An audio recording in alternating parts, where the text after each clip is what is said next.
Hello and welcome to This One Thing, a daily video devotional coming to you from First Presbyterian Church of Fort Lauderdale.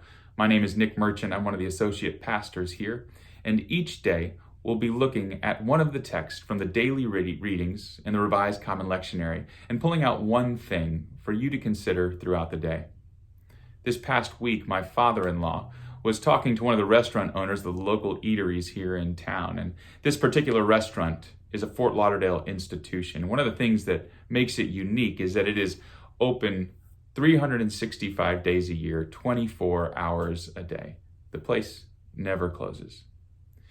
And he asked the owner how he was doing, and the owner said, "Well, we're doing okay. We're preparing to close, which is going to be challenging, in part because we can't find the key to the front door." It had been so long since this place had closed, since they had needed to actually lock the front door, that they couldn't find the key. My guess is that all of us are finding ourselves doing things that we've never done before. Our text today comes from the Gospel of Mark in chapter 8, and it is one of the stories of Jesus healing a blind person. I'd encourage you over the next couple of days, if you have some time, to look up some of the other healing stories, specifically of Jesus healing the blind. What's interesting is that each one of these stories is different. The way that Jesus goes about healing them is different. And I think it tells us that unique and different situations require a unique touch. Here in this story, Jesus puts saliva on the man's eyes and then places his hand over them. And at first, the man's sight is only partially restored. And then Jesus places his hands on a second time. And that's where we'll pick up today, here at verse 25. Then Jesus laid his hands on his eyes again. And the man looked intently, and his sight was restored, and he saw everything clearly. There's something I love about that phrasing there. He looked intently, and his sight was restored. William Lane was a biblical studies professor at Seattle Pacific University.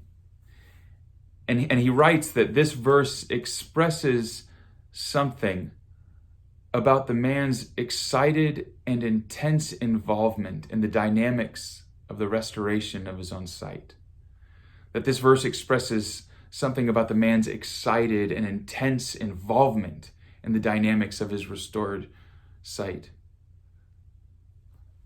I was reading this book a couple of weeks ago by Gallup senior scientist Tom Rath about the Clifton Strengths Finder assessment.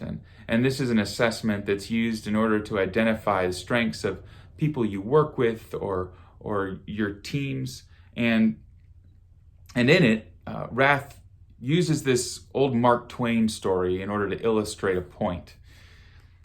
He says there's this man who passes away, and he goes and meets St. Peter at the pearly gates, and the man asks him a question. He says, "St. Peter, I've been wondering this my entire life. I have been I've always been interested in military history, and I've always wanted to know who is the greatest general of all time."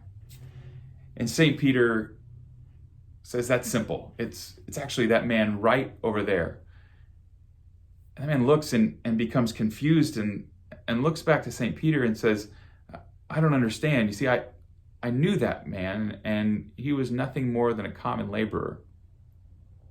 "You're right," St. Peter replied. "He would have been the greatest general of all time if he'd been a general." I think this story says something significant to us now, and that God has created each of us for a purpose. And that when we don't live into that purpose, that there is work that's left undone.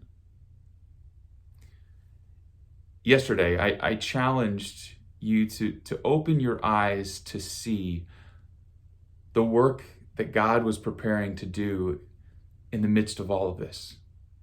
But here's the one thing for today. It's that God has good works prepared specifically for you to do. So, will you be prepared to jump in? It may mean doing something that you've never done before. It may mean something that pushes you out of your comfort zone, something where you have to learn something new. But it will be something that makes you a part of the miracle. Will you be ready to be excitedly and intensely involved in the dynamics of what God is doing?